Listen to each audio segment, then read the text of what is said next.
Hi guys, in front of me is OPPO K12x and let me show you how to change wallpaper. First of all, open the settings, then find and select wallpaper and style. Here click on wallpapers and now choose the album from which you want to select your wallpaper. So it can be one from recent photos, you can choose one from your album, you can apply carousel wallpaper, choose one from static wallpapers, and if you will tap on more wallpapers, and when you do have a network connection you will be able to have way more options, and then just apply the one that you want to use. So let me go for example with this one, tap on apply,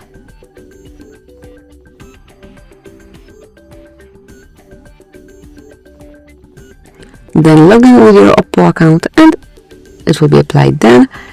But let me in that case pick one from static wallpapers and finally decide if it's for your lock screen, carousel wallpapers, home screen, or both home and lock screens, and I want it for both.